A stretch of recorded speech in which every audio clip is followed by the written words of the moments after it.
Наричам ви приятели, вие ще разберете по-късно защо.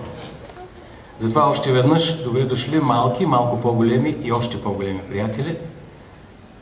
Всяко селище има своите емблеми и не винаги стойностите се измерват с материалното, с пристанища, с крепостни кули. Димитровград е велик със своите хора, с уния, които го съградиха. Нашите бащи, нашите баби и дядовци. Когато се наливаха основите, тук дойде един ентусиаст, млад строител и поет, който реши, че на него не му трябва друго, освен ватенка топла за зимния ден. Нито безсмъртие, нито пътища леки. Сега, когато той ни гледа от високото, неговият дух е с нас. Димитровградчани избраха една от емблемите на града да бъде и Пеню Пенев, зато и неговото име носят паркове, училища, улици, музеи, намирате се и библиотеката, чийто патрон е той. Наричам ви приятели, защото знам, че темата, наречена поезия, е онова нещо, което ви кара да сте тук при нас. Зато и още веднъж добре дошли, мили приятели!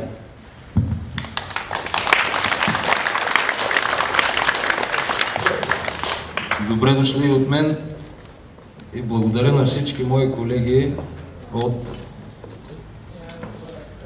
ПМГ Иван Вазов, от Основно училище Пенчо Славейков, от Основно училище Алеко Константинов, от Езикова гимназия доктор Иван Богоров, които се отзоваха на нашата покана. Тази съвместна инициатива на СО Любен Каравелов и на градска библиотека Пеню Пенев е посветена на няколко неща. Първо, на предстоящото честване, на връчване на националната и международната награда за поезия на името на Пеню Пенев след няколко дни. Посветена е на 80 годишнината на рождението на единствения поет в българската литература, който се е обърнал с добро утро, хора. Както всички знаем, утрото носи светлината, утрото носи надеждата, утрото носи очакванията за щастливия ден.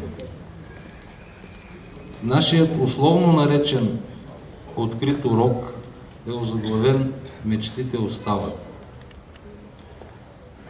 По едно интересно стечение на обстоятелствата, днес Димитровград изпраща част от своята младост по пътя на мечтите към това, което ние възрастните наричаме зрял живот. Това са абитуриентите от ВИПУС 2010 година на всички димитровградски средни училища. И тук е мястото аз да изкажа личната си благодарност на моите 12-класници, с които днес ще проведем последния си урок. След това ще си пожелаем на добър път в живота. И така, да дадем все пак начало на, повтарям, условно наречения ни открит урок. За Пеню Пенев, за всички творци, за всички истински поети, един от лауреатите на Националната награда за поезия е направил едно блестящо обобщение в стихотворението си "Родения поет" и аз мисля да започнем с него. Това е поетът Иван Цанев. Ако се бе родил в Мравуняк, би живял щастливо като в рай за глухонеми. Кой би посегнал там заслужения дял от общата вглъбена тишина да му отнеме? Не е той мравка и за друго е роден, но сред гъмжилото от книжници и фарисеи ще го ограбват и убиват ден по ден и ще му пречат нивата словесно да засее. Ще сквернословят зад гърба му в хор с пиянско грачене сред нощ ще го измъчват, а сутрин доноси ще чороликат на ухо за него словоблудците от кръчмата. Той мълком ще преглъща злобните сълзи, неотмъстен ще се прибира вкъщи, защото заговорили на техният език, ще се погуби, няма да е вече същия. Поеме ли греха да грачи с тях до край, подсъдно би живял до някой черен петък, когато глухонемите от мравешкия рай ще проговорят и ще му поискат сметка. Пеньо Пенев е наричан грамогласен поет. Пеньо Пенев е наричан площаден поет. Пеньо Пенев е наричан плакатен поет. Сам той се е самоопределил като глас и съвест на епохата. Забележете, най-напред глас. Защото какво означава безгласната съвест? Може би съществуване в мравешкия рай. Но всъщност, нашата тема е мечтите остават. И за всички вас, малки и големи ученици в Димитровградските училища, за които тепърва предстои да се срещате и да опознавате творчеството на Пеньо Пенев, аз ще подскажа неговата първа мечта. Годината е 1950-та, Пеньо Пенев е на 20 години, на 19 години е дошъл в Димитровград, като вече има 2 годишен стаж като бригадир в новоизграждащата се България, вече има натрупан в творческия си актив още от ученическата скамейка 94 стихотворения, но в крайна сметка представлява един млад човек, изпълнен със своите надежди и преди всичко със своите мечти. Ето какво е написал 20 годишния Пеньо Пенев. Стихотворението е озаглавено Вик. Мисълта ме е бляснала сабя, моят стих непокорен жребец. За юздите ръката е слаба и сам ловък е здач и боец. Не живее в клетка орелът. Иска той свобода и простор. Отвори ми, пусни ме, по-скоро, как сжадувам с желязна ръка моя стих, моят кон да пришпоря и със сабята литнал в простора да сека, да сека, да сека. Това е присъщо единствено на младостта, единствено на наивизма на младостта, ако ще. Единствено на неотолимата вяра, тази, която е завещана и от Вапцаров, тази, която е завещана и от предходниците в българската литература, че наистина животът ще бъде по-добър, по-стойностен, по-красив. Особено на това място в България, в което е започнал да се изгражда нов град. Наричат го уникално явление и аз в голяма степен съм съгласен с това определение. Мечтите на Пеньо Пенев се развиват в последния начин. Сърцето ми днеска говори така. Такава представа усмихва лицата, изгрява сърцата. Щом днеска с мечтата и с нашата мисъл горят сърцата щом искат. Ей, хора, мечтайте дръзко и мъдро. Мечтаното, знаете, утре ще бъде. Пеньо Пенев е отново на 20 години. Малко по-късно той заявява: аз, един от народа, не мечтая безсмъртие и пътища леки, а ватенка топла за зимния ден. Безсмъртно, нека остане навеки построеното тук от мен. В българската литературна критика има едно клише. Поетът сватенката. Аз бих оспорил това определение без претенцията да подлагам на съмнение компетентността, ерудираността, задълбочеността на изследванията на всички литературни критици. Пеньо Пенев, лично за мен, не е поетът с ватенка. Пеньо Пенев е поетът мечтата. Пеньо Пенев е този, който е имал дързостта да огласи мечтите на хиляди млади хора на България. Мечтите да построят свой собствен по-добър живот. Да, вярно, има реминисценции. Да, вярно, има заемки, има заимствания. Неговото стихотворение 4000 е една много красива реплика към стихотворението на Маяковски. В поемата си "Дни на проверка" той казва: "Дойдох на този свят да видя слънцето", което си е една пряка заемка от стихотворение на Балмон. Това няма значение. Пеньо Пенев ни е завещал своята мечта. А мечтата е разностранна. При него тя варира от ентусиазма, варира от наивната представа за това, че всички хора ще бъдат еднакви, за това, че всички хора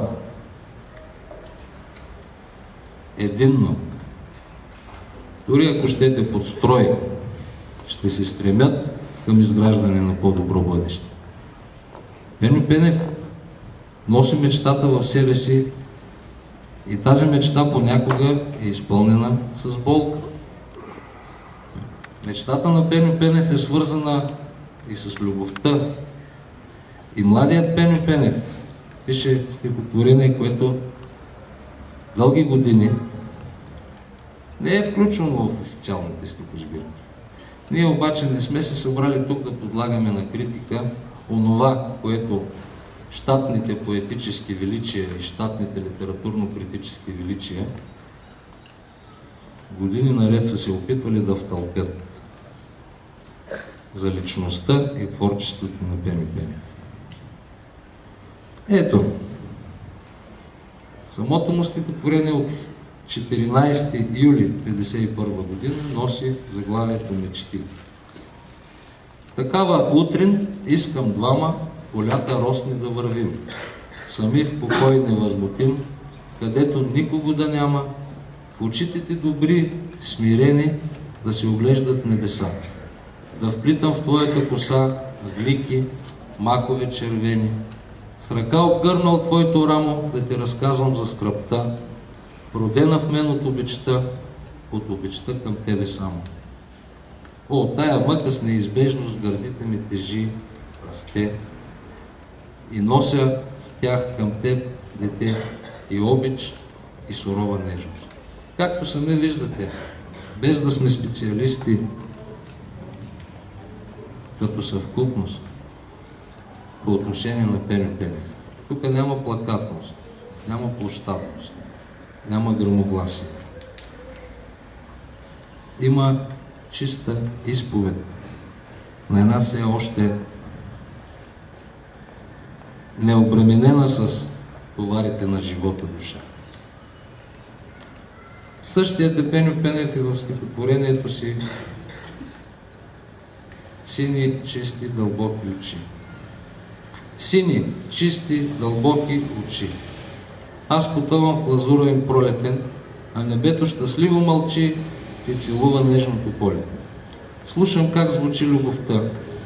Не иде много дълбоко скътана и пред мене изгрява света в примамливи пътища. Милвам тая скъпа глава и забравям скръбта и умората. Аз не знам. Може би за това носят своето име хората. Да, може би за това, или най-вече за това, носят своето име хората. Може би за това, или най-вече за това, хората се раждат. Хората се раждат, за да бъдат обичани. Хората се раждат, за да дават любов. Хората се раждат, за да живеят в мир, да живеят в разбирателство. Хората се раждат да подаряват на другите своята човечност. Дошъл в Димитровград, Пеньо Пенев вече има някакво име на поет. Вече има своята стойност, макар и все още не до край утвърдена. Пеньо Пенев е известен от първите страници на вестник Литературен фронт. Известен е от първите страници на други водещи по това време издания. Но в крайна сметка той си остава един от народа. В крайна сметка, въпреки че не е роден тук, той се чувства димитровградчанин и си остава до край такъв. И на това е посветено едно негово стихотворение. Мил ми е той, посветено е на нашия град. Мил ми е той. Тая река не е Русица. Тук не е севера, юг. Милите дни на моето детство не са разцъфтявали тук. Не е в този край родната стряха, но мил ми е той за цял живот. В радост мечтите ми тук разцъфтяха. Тук ние строихме завод.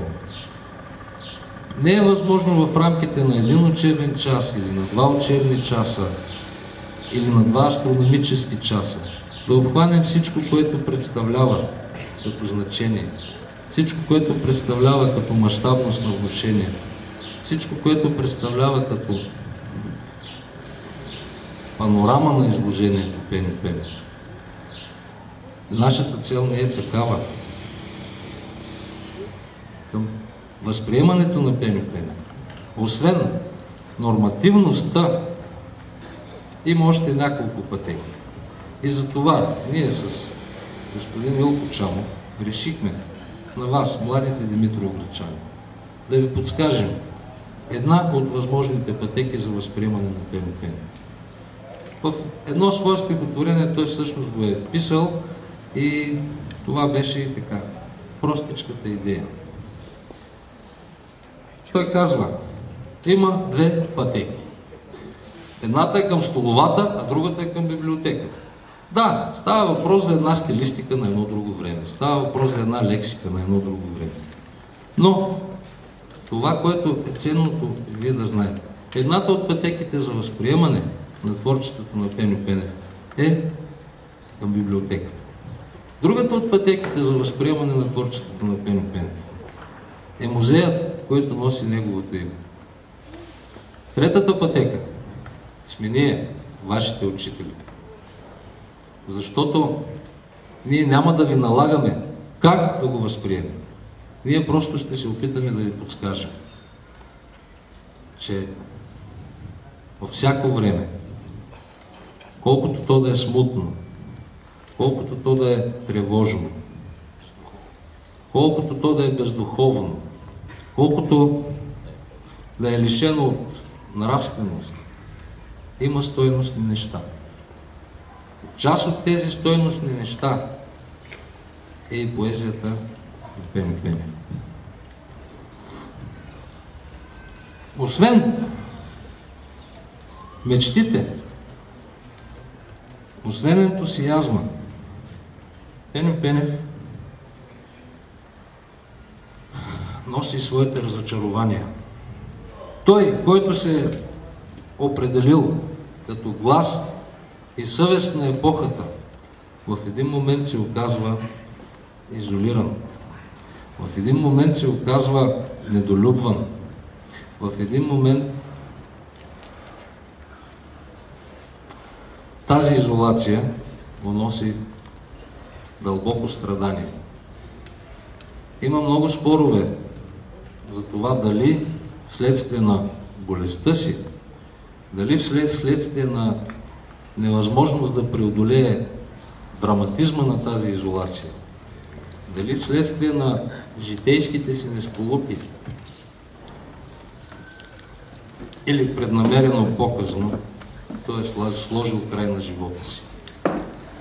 В предишните си срещи с ученици от СОУ Любен Каравелов съм споменавал, и сега ще го повторя дори с риск да кажа същото, което съм казал преди година. Пеньо Пенев е обогатил мартиролога на българските поети. Пеньо Пенев е един от десетките загинали рано. Миналата година с бившите 12-класници от СОУ Любен Каравелов си говорихме за нещо, което мен лично дълбоко ме впечатли и съм запомнил. Оттам нататък съм се опитвал да го преосмисля. И с ясното съзнание, че поемам огромен риск, вървейки по пътя на междутекстовата процедурност, на така наречения интертекстуален подход, с ясното съзнание, че поемам риска да сгреша и утре да бъда обвинен в неправилни определения, си позволих да го кажа на бившите си 12-класници. Ще си позволя да го кажа и сега. В своята книжка "Призвори" професор Светлозар Игов има един много хубав фрагмент, в който казва: все пак съществува някаква висша справедливост. Да, българските поети умират млади, но аз не бих могъл да си представя Ботев като скован от подагра старец. Не бих могъл да си представя Вапцаров и Смирненски дремещи в някой президиум. Аз също не бих могъл да си ги представя като редови български учител, като литератор, като човек изкушен от словото. Пожелавам и на вас да не се опитвате да си ги представите такива. Трагично е, че е загинал млад. Трагично е, че и Христо Смирненски е загинал млад, че и Христо Ботев е загинал млад. Няма да изброявам списъка, защото той може да се умножи. Въпросът е да запомните, че младата поезия, дори и да не се е развила в чисто терминологичен аспект, като зряла, все пак издава таланта. За Пеньо Пенев каза, че е самороден талант, че е самобитен. Също може да се спори. След 1989 година, в началото на така наречения ни преход, започнаха да излизат все по-нови и нови изследвания, кои по-обективни, кои не. Не е наша работа тук в момента да ги преценим. Наред с явната идеологизация и противопоставяне, въпреки 20-те години преход, в който ние живеем, въпреки 20-те години, в които вие сте се родили и сте израснали, дори и нашите абитуриенти все още не са навършили 20 години, най-хубавата възраст. Тази, в която трябва да яхате своите пегаси и със силата на своето слово сабя да сечете и да преследвате мечтите си. Дори след всичките тези 20 години има все пак опити за идеологизация. Аз си давам сметка защо Пеньо Пенев е изпитвал страдания.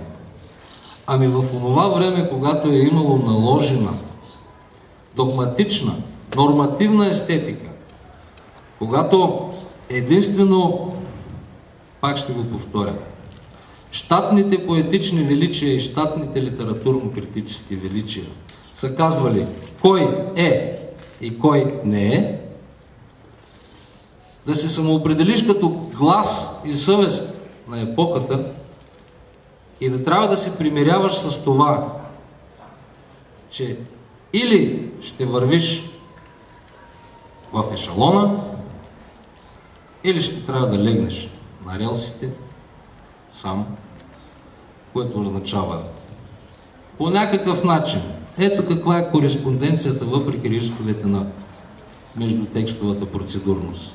Или ще трябва по някакъв начин да влезеш в щастливия мравешки рай. Изборът е много труден. Аз лично смятам, че Пеньо Пенев е направил своето красиво поетично бягство от една жестока действителност. В една книжка, която е предназначена и за учениците, литературни поети и анализи, доцент Владимир Янев, преподавател по литература в Пловдивския университет, е публикувал нещо много интересно. Ми простите само за секунди, за да го открия. Публикувал е последните редове от последната страница на предсмъртния бележник на Христо Смирненски. Вижте какво пише. Слънчевото дете на българската поезия.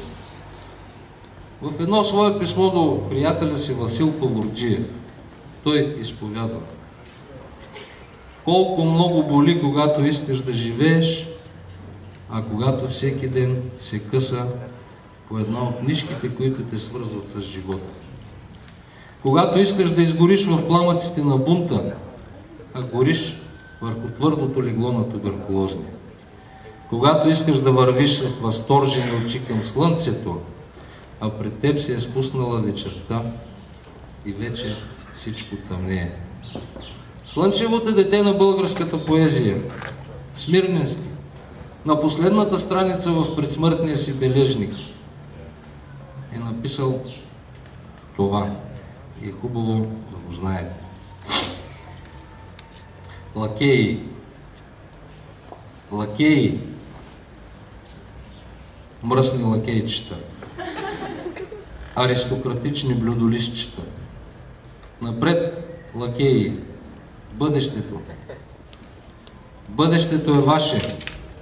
О, мили, мазни, грациозни, тънкоманиерни, високохудожествени лакейчинца, лакеюшки, лакейчонки, ла-ла-ла, ла-ла-ла, лакейченчета, лакееве, лакейща, лакеи, лакеи. Цитирам Владимир Янев. В тази последна игра на Смирненски с думите, твърде наподобяваща дадаистично-сюрреалистичните опуси, има такава иронична горест, такъв страховит усет за победоносното шествие на лакейщината, че не можеш да не си зададеш въпроса. Нима в своето романтично търсене на прекрасното, на празника на живота, Смирненски не е осъществил поредното красиво бягство на българския поетически дух от мизерията и безнравствеността на действителността. Нека отговора на този въпрос всеки да потърси сам. Това нещо можете да го прочетете в литературни портрети и анализи, втора част на издателска къща Хермес от 1996 година. Под съставителството на професор доктор Иван Сарандев. Съставителство е одобрено и одобрение на редакционна колегия от академични преподаватели. Подобно нещо, макар и по друга форма, е изказал и Пеньо Пенев. И по този начин не само е заклеймил мизерията и безнравствеността, бездуховността на своето време. По този начин той е станал голям поет.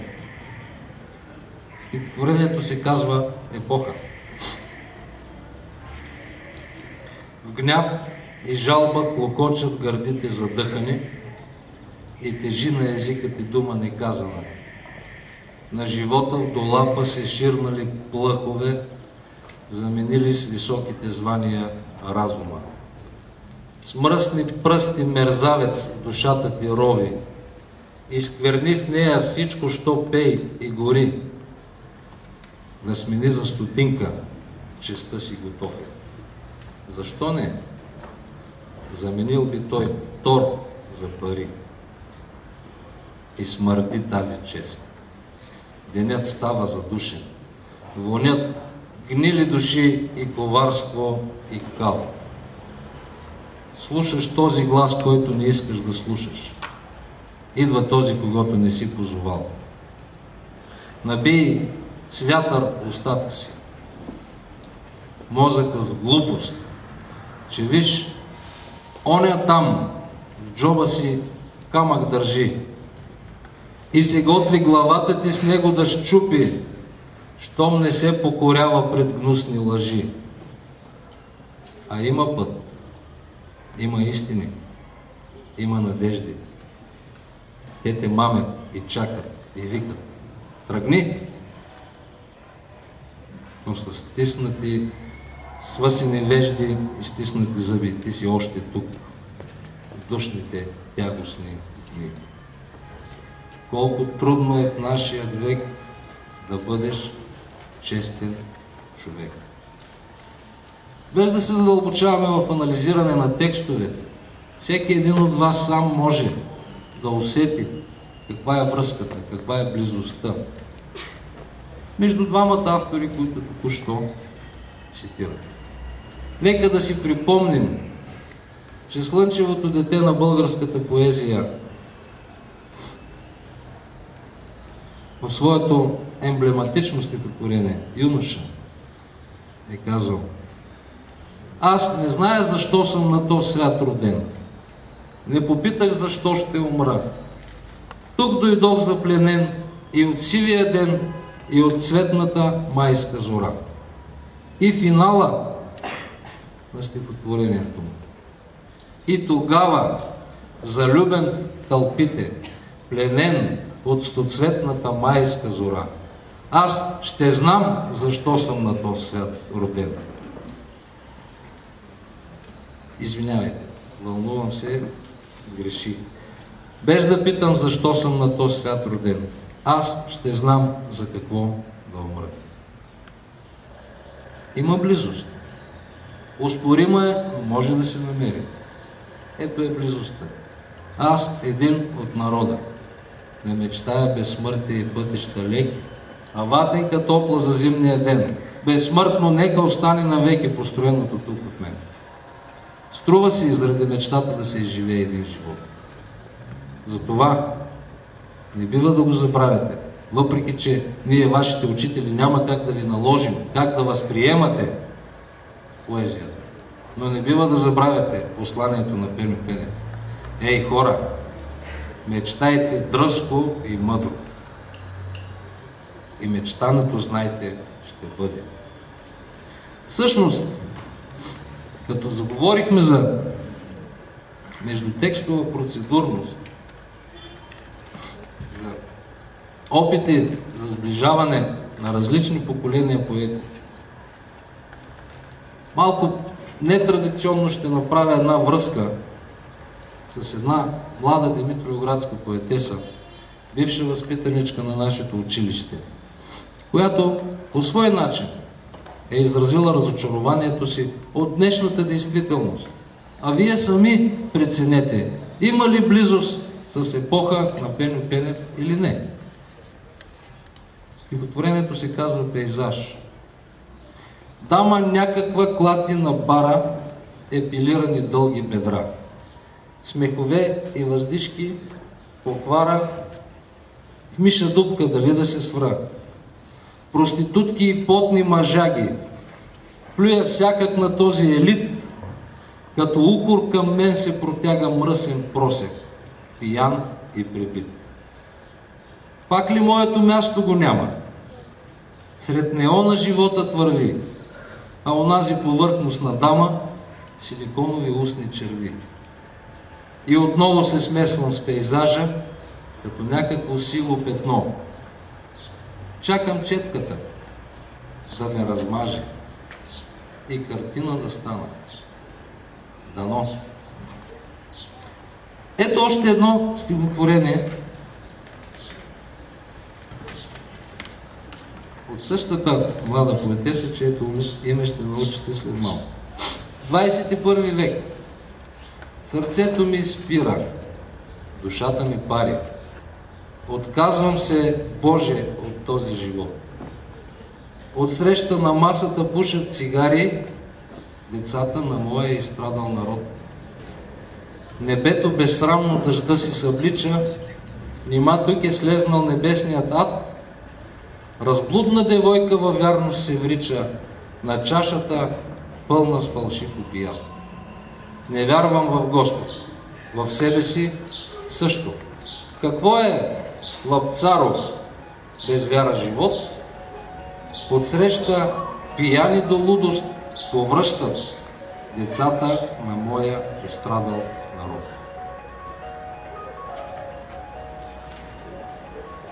Поруганата мечта също може да ражда поезия. Но в крайна сметка мечтите остават.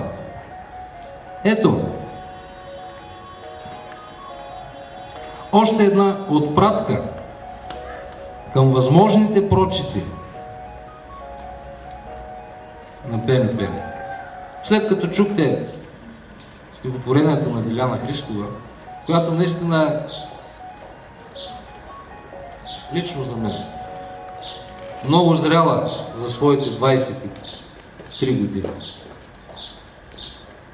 която обещава да стане наистина добър поет и да остане в историята на димитровградската поезия със стойностни стихове.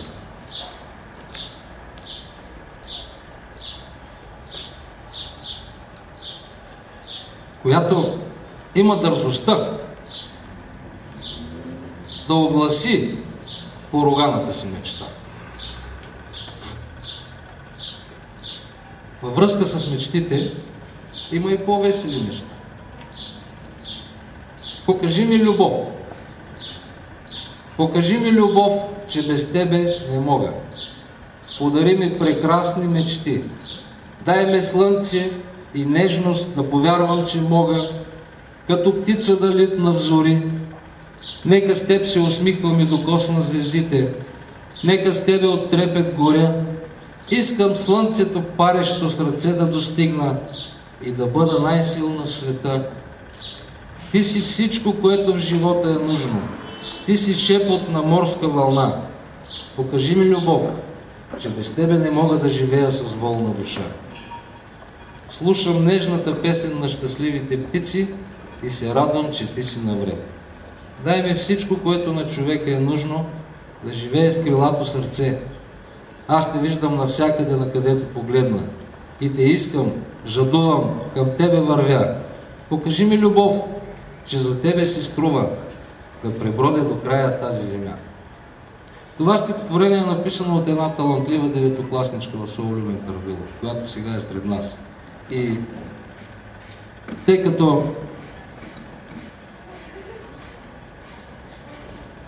тя не желае да афишира своето творчество, аз мисля, че сега е мястото, сега е времето, извинявайте, и тук е мястото да я поздравим. Нека да изръкопляскаме на Мария Лачанкова от 9 клас.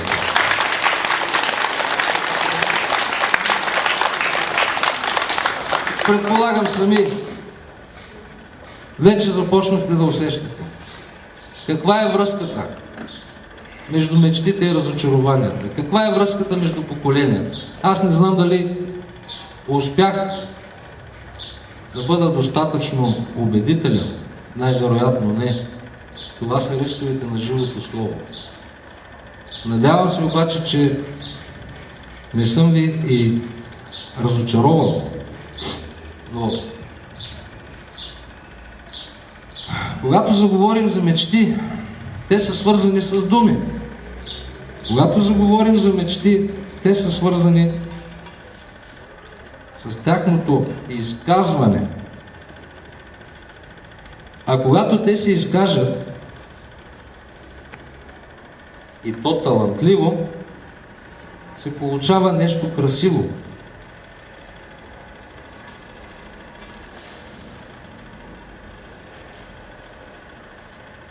Тук не е видяно, извинявайте.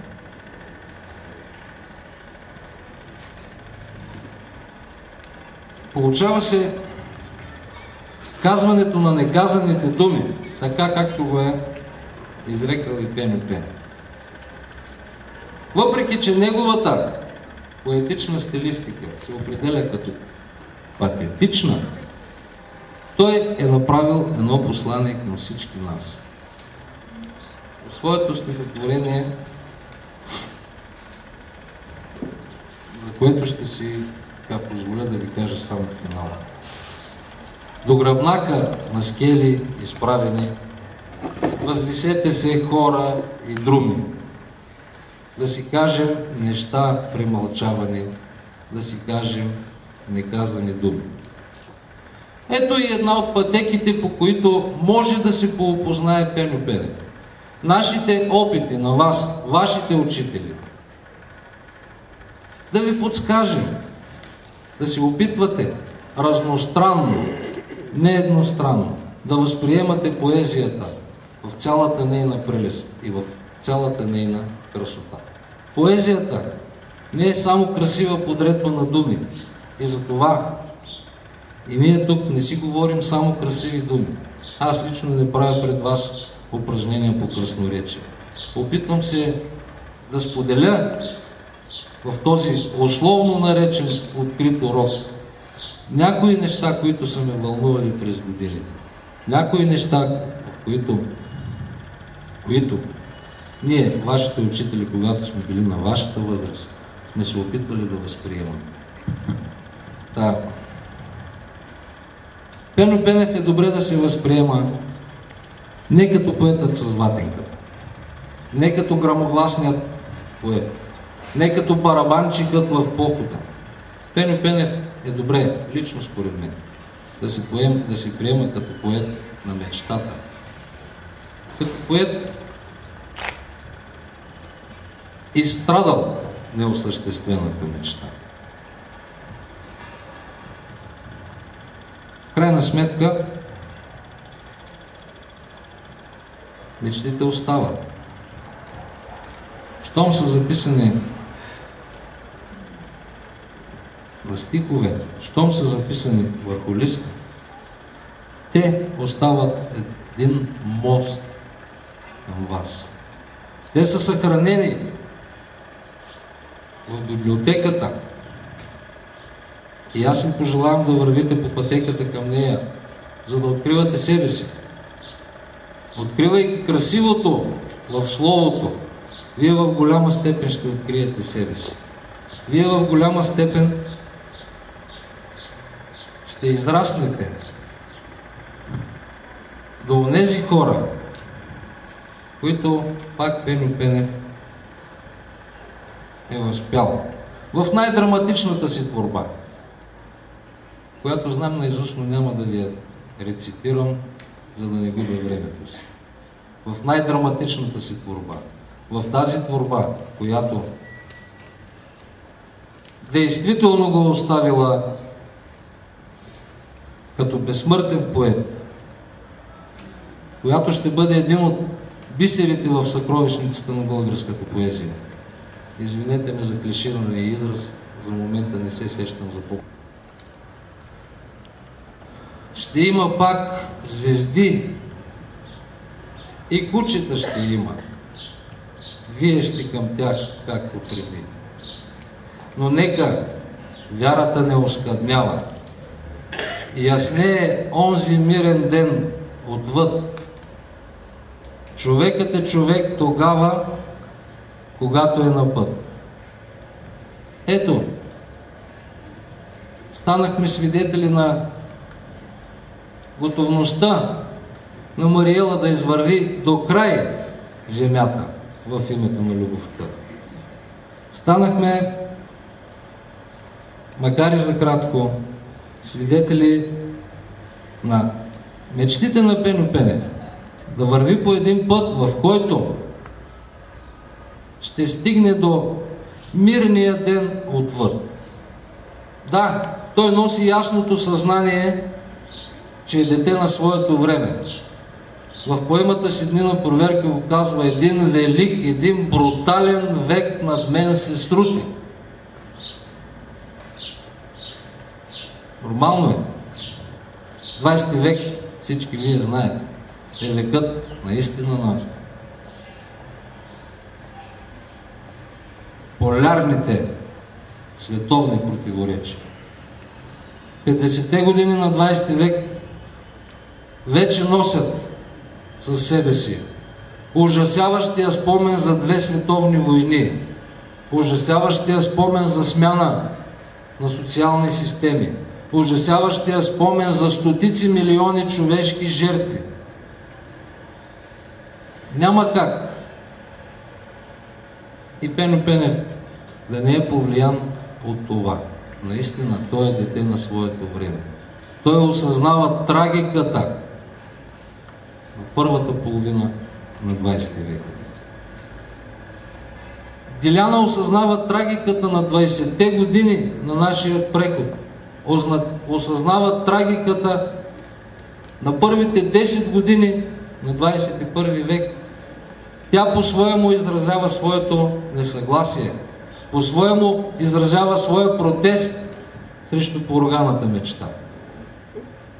Тя също желае мечтите да останат, за да стигнем до онзи мирен ден отвъд. В тази метафора се крие лично за мен един дълбоко закодиран смисъл и всеки един от вас може да я осмисли.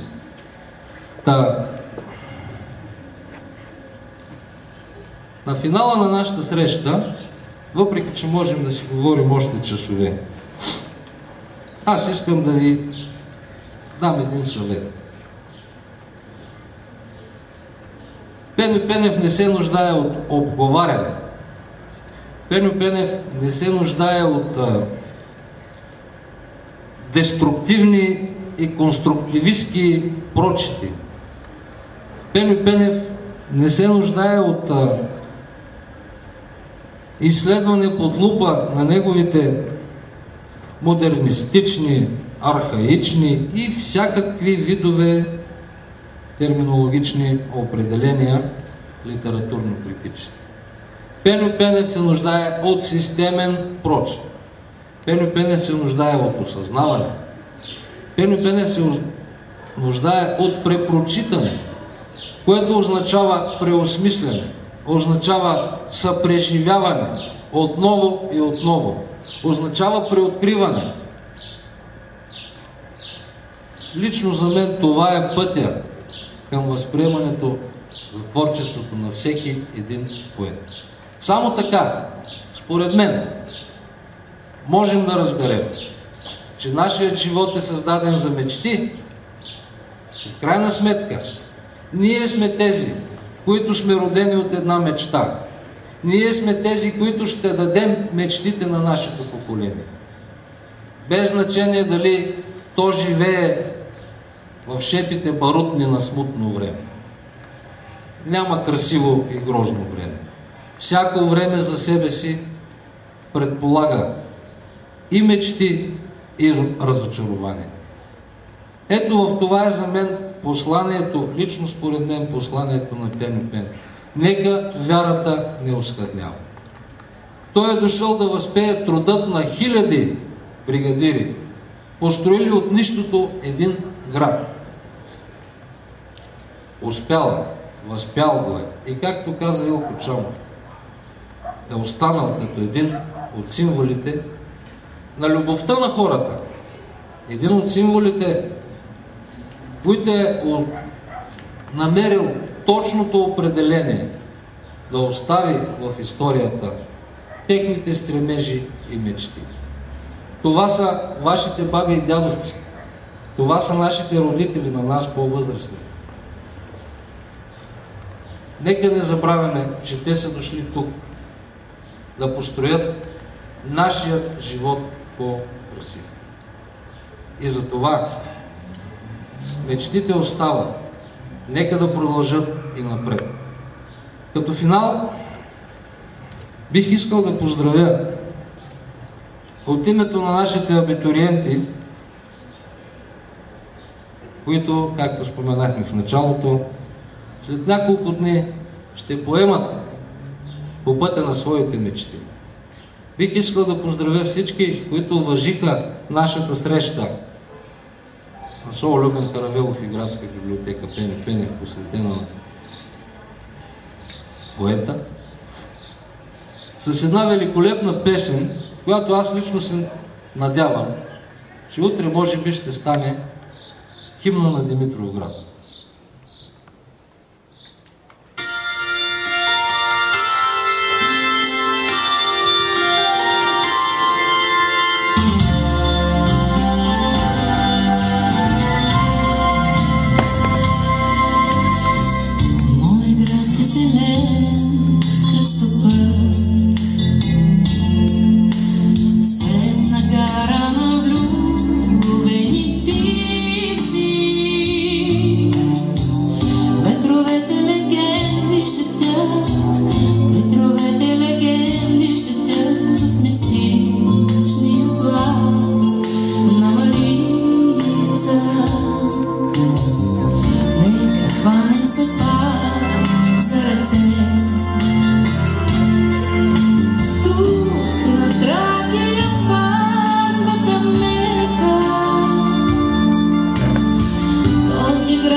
Тъй като преди началото на нашата среща посрещнахме с добре дошли госпожа Нели Дялкова, старши експерт по български език и литература в регионалния инспекторат.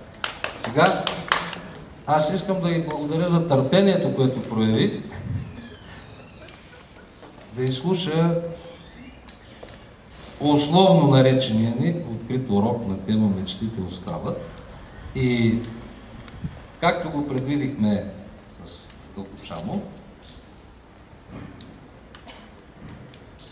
има гости на нашата среща, хора на словото, утвърдени творци, които може би ще искат да ни кажат нещо, може би ще искат да ви поздравят вас, младите хора, които наистина ще закрачите в бъдещето и ще превърнете този град в помадрял и нов. Аз лично няма да се наемам с ролята на водещ, няма да давам думата и за това ще помоля от нашите присъстващи гости, който желае да бъде пръв. Без старшинство.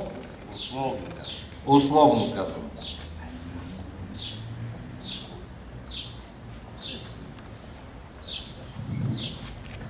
Ще ви цитирам по памет едно стихотворение на известния български поет, не стихотворение, неговото начало, Славчо Красимски. През ранните росни ливади крачим двама приятели, двама мечтатели, Славчо Красимски и аз. Разбира се, той го казва за себе си, а не го казвам аз за себе си. Мен ми се ще да оспоря малко пространното слово на господин Русев, защото мечтата също си има контрапункт. Това е болката, печал, страдание, от които се ражда словото. Разбира се, и в най-печалното слово също се съдържа мечта, защото то определя онова, което ни липсва. Защото то подсказва, че мечтата не може да се купи с пари. Тя не е дом, не е кола, не е яхта. Тя е нещо, което е трудно достижимо, но е задължително за всеки, не само млад, а и такива хора, които са на наша възраст. Защото без мечти ние ще се останем бедни. На добър час, живи и здрави. Донесъл съм няколко книги, които искам да подаря на желаещите.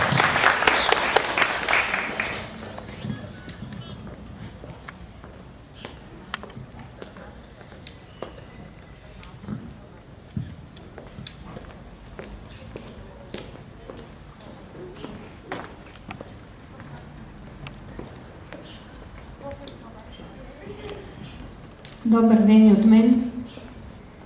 Искам да поздравя Живко за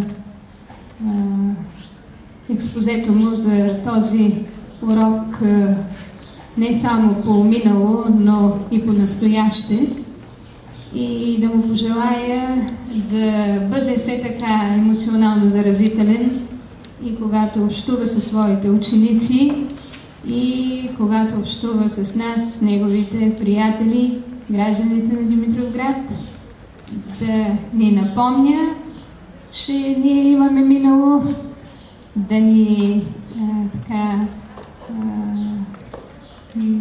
бъде да ни свързва с примерите от това минало, за да можем да се чувстваме стабилни в настоящето и да не забравяме, че имаме бъдеще. Благодаря.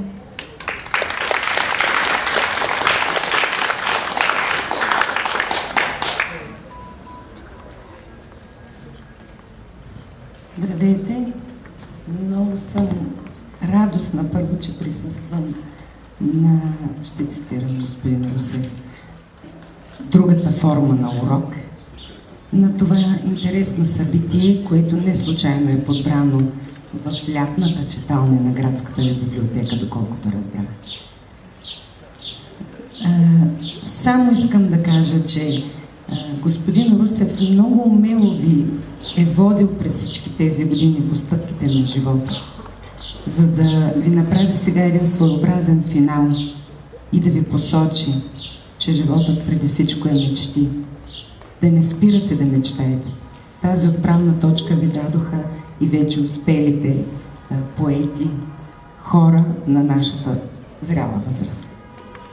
Пак повтарям, не спирайте да мечтаете, не се отказвайте. Вие сте нашето бъдеще. Първоначално бях решила, че подбора на темата е някаква проява на местен патриотизъм. Но надявам се, благодарение на всичко това, което изказа вашия преподавател по литература, се убедихте, че Пеню Пенев е наистина поет на България, не само на Димитровград. Желая ви всичко добро по пътя на живота. Сега, за последно, тъй като мечтата на Димитровград се понесе по пътя към живота и тъй като ние завършихме нашата среща с великолепното изпълнение на Ваня Костова по стихове на поетът Атанас Капралов, искам да завърша нашата среща с няколко думи от негови.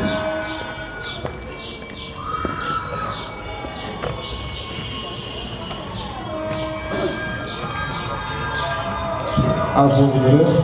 Не съм подготвен за изказване, но тъй като имам специално отношение към Пеню Пенев и поезията и тъй като съм дългогодишен приятел на Живко Русев, ще се опитам да надвикам за кратко тези сирени. Ще бъда много кратък. Наистина, тъй като би било много сложно да се боря с ентусиазма на тези, които искат да се включат в големия живот. Искам да поздравя господин Русев за този открит урок. Аз бях миналата година също, присъствах на него. Мисля, че той направи най-важното. Той даде своята енергия. Той изпрати своята енергия към вас. През цялото време следях все пак има ли някаква жива връзка между вас и между това, което той ви говори, защото винаги съм се представял учителя по този начин, който носи ентусиазма, носи вдъхновението, носи енергията на ония творец, който той преподава, който той иска да изпрати във вашите сърца. Искам да му пожелая на него винаги да носи тази енергия, защото такива хора са нужни днес, утре и на нашия град и на България, защото Пеню Пенев е бил за високи морални ценности и ако вие утре постигнете нещо в този живот, най-важното ще бъдете да бъдете високоморални хора. На България са нужни именно високоморални хора, които да извадят от дупката, в която е попаднала и да стане тя това, което трябва да бъде. Една достойна европейска държава. Желая ви от сърце на добър час, бъдете живи и здрави!